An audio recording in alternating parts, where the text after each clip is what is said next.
Argument ये भी तो है कि वो मुख्यमंत्री आवास है, कोई निजी घर तो उन्होंने बनाया नहीं है, वो मुख्यमंत्री आवास है। जो भी अगला मुख्यमंत्री होगा, जैसे पीएम आवास में अगर कुछ भी काम होता है तो अगला पीएम वो सदा के लिए होता है। मुख्यमंत्री आवास में उन्होंने ये काम किया है, क्या इस बात में दम नहीं है? कोई निजी घर तो है नहीं उनका। देखिए, दो बातें हैं। दिल्ली में जो मुख्यमंत्री के अधिकृत आवास के साथ जो इतना बनाया गया है, उस ढंग का क्या डिजिग्नेटेड मुख्यमंत्री आवास है? जैसे प्रधानमंत्री आवास रहता, जो भी है, चलिए वो भी मान लिया, हम कब मना कर रहे हैं।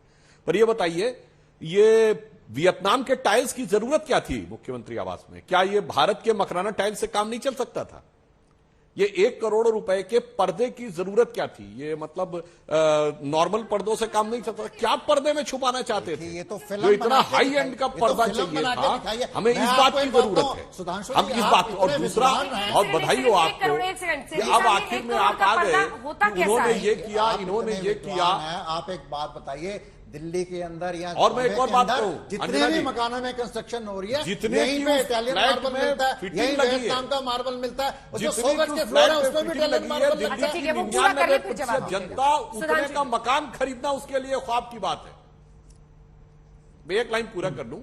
देखिए साहब, जितने के पर्दे लगे हैं, 1 करोड़ का मकान खरीदने की हैसियत 90% से ऊपर दिल्ली की जनता के पास नहीं है, जितने के पर्दे लगे हुए हैं। इसकी आवश्यकता थी किस मुख्यमंत्री को? मैं पुनः कह रहा हूं, जो दिखाता है कि मैं हाफ टी शर्ट पहनता हूं, ये 10 रुपल्ली वाला पेन लगाता हूं और टोपी पहनता हूं, मुझे चाहिए जन लोकपाल। ऐसी टोपी पहनाई जनाब जनता को, ऐसी टोपी पहनाई, क्या वो टोपी पूरी तरीके से सामने आ गई? और मैं एक और बात कहूंगा जनाब जी, एक सीरियस बात, आम आदमी पार्टी से अलग हटके देखिए, ये देश की जनता के लिए भी एक सबक है कि ये जो अचानक नए नवेले लोग आकर कुछ भी प्रॉमिस करने लगते हैं, तो बहुत सोच समझकर, जांचने परखने के बाद निर्णय लेना चाहिए। अन्यथा जो बात अभी आलोक जी ने कही थी, मैं एक बात ईमानदारी से कहना चाहता हूं। पिछले 30-40 वर्षों में आप देखिए, जो लोग आंदोलन के नाम पे आए, राम मंदिर आंदोलन को छोड़ दिया जाए, वो सब लोग बाद में बड़े अजीब टाइप के भ्रष्टाचार में निकले। वीपी सिंह जी के साथ जो पार्टियां आई जनता दल की, लालू प्रसाद यादव जी, मुलायम सिंह जी, उसी से निकले थे। क्या भ्रष्टाचार के कीर्तिमान बनाए, जो राजनीति में शुचिता के नाम पे निकल के आए थे। और ये देखिए, ये अन्ना के नाम पे निकल के आए, तो इन्होंने ये किया। इसलिए मैं कह रहा हूं कि ये एक प्रकार का भारत के लोकतंत्र के लिए एक टेस्ट केस भी है कि किस ढंग से एक अलग मुखौटा लगाकर, और अंदर क्या हो सकता है, ये जनता के लिए आंखें खोलने वाला है कि सामने क्या है और अंदर क्या हो सकता है। जवाब दीजिए इसका।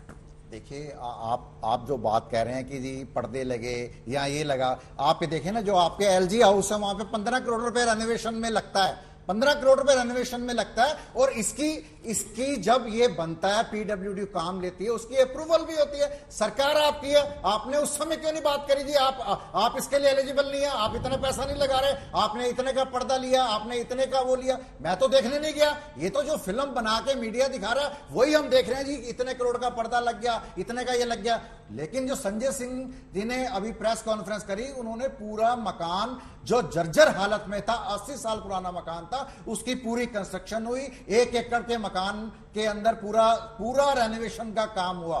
अगर आप अपने घर का भी काम कराते हैं, उसमें भी कई करोड़ रुपए लगते हैं, और 1 एकड़ के मकान में लगते हैं। अब प्रधानमंत्री जी के 90 करोड़ रुपए लगे रेनोवेशन में, उनका ऑलरेडी 500 करोड़ का मकान बन रहा है, जिसका बजट 2-3 गुना बन जाएगा, और उसका अंदाजा है कि वो 1500 करोड़ रुपए में बनेगा। उसके ऊपर तो कोई ऑब्जेक्शन नहीं लेता। मेरा बार बार यही कहना है कि देश के अंदर 2 कानून नहीं हो सकते। जितने भी देश के मुख्यमंत्री हैं, जितने भी सेंट्रल मिनिस्टर हैं, जितने भी मेंबर पार्लियामेंट हैं, उन सबकी जांच हो और उसके ऊपर एक रेखा खींची जाए कि you are eligible for this amount. ये तो सरकार में आप हैं, आप इस बात के गुनाहगार हैं। आप क्यों नहीं ऐसा कानून बनाते कि आप उसकी एक जो है अमाउंट सेटल कीजिए कि आप यहां पे ये अमाउंट खर्च कर सकते हैं, इसके ऊपर नहीं खर्च कर सकते।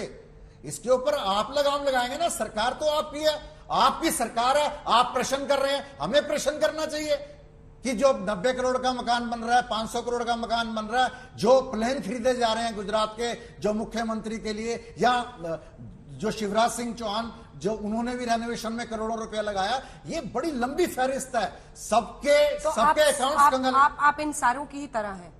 नहीं, जिनका सवाल नाम ये नहीं है। जो सवाल ये PWD है, काम करती है, सवाल ये है, जो मुख्यमंत्री तो का आप आवास एक कैसा सेकंड, होना चाहिए। एक साथ मत बोलिए ना, आप भी बोलिएगा मैं भी बोलूंगी, जनता कैसे सुने। तो आपने जितने नाम लिए आप इन जैसे ही हैं। नहीं, उन्होंने थोड़ी कहा कि मेरा मकान ऐसा हाँ या बनाओ। ना बोलिए ना, आपने जितनों के नाम लिए आप उन्हीं के जैसे हैं नहीं, हम या उनके जैसे अलग नहीं पार्टी है? अलग पार्टी है, तो फिर? लेकिन एक मुख्यमंत्री का आवास बन रहा है, जिस प्रकार का आवास बनता है, जिस प्रकार का सबका आवास बनता है, उसी हिसाब से उन्होंने बनाया, उसी हिसाब से उन्होंने बनाया। अरविंद केजरीवाल ने ये थोड़ी कहा कि मेरे यहां पे ये लगेगा, ये लगेगा, ये लगेगा। पीडब्ल्यूडी जब कोई कंस्ट्रक्शन करती है, मैंने देखा है कई मेंबर पार्लियामेंट अपने घर में रेनोवेशन करते हैं, उनको सैंपल्स दिखाए जाते हैं कि ये सैंपल है सर, इसमें से आप पसंद कर लीजिए। वो नहीं कहते कि मैं यहां से खरीदूंगा, वो आलोक जी और प्राइस दोनों हाथ उठा रहे हैं, जल्दी से। कि मुझे लगता है कि केजरीवाल जी ने सेलेक्ट नहीं किया ये तो नवाज शरीफ एक दिन घूमते घूमते सिविल लाइंस आए थे, वो सारी चीजें सेलेक्ट करके चले गए। सरकार केंद्र सरकार कर दे। तनख्वाह जब 5-5 बार बढ़ाई थी अपने विधायकों की, वो केंद्र सरकार की अप्रूवल से बढ़ाई थी क्या? सरकार केंद्र की है, आप लोग क्या पकौड़े तलने की मशीन लगा रखी है आप लोगों ने, या मूंगफली का ठेला है केजरीवाल जी का? आपकी सरकार नहीं है क्या? आपकी कोई नैतिक जिम्मेवारी नहीं है क्या? आप लोग कहते हैं पीडब्ल्यूडी ने ऐसा कर दिया, पीडब्ल्यूडी ने, ये पीडब्ल्यूडी क्या बांग्लादेश से आई है? आप ही के अधिकारी हैं उसके अंदर। लोकपाल के ऊपर आपने कहा इतना बड़ा आंदोलन किया, आज लोकपाल होगा तो लोकपाल नजर रखेगा ना। भाग गए आप लोग, मोहल्ला सभा होगी, मोहल्ला ये होगा, मोहल्ला वो होगा, पता नहीं कौन कौन सी कहानियां सुना दी देश को। टोपी का टोपा पहना दिया पूरे देश को आरएसएस की मदद से, और आज आप बड़ी बड़ी बातें कर रहे हैं। केंद्र सरकार ऐसा क्यों नहीं कर रही है? केंद्र सरकार ऐसा क्यों नहीं करे? केंद्र पे हम सवाल उठा रहे, मोदी जी को हम हर सवाल पर उनके पर सवाल उठा रहे, आलोक लेकिन जी, केजरीवाल तो दिव्य आत्मा आए थे, वो तो दिव्य आत्मा आए थे क्या पूरी कह रहे हैं तरह। आप?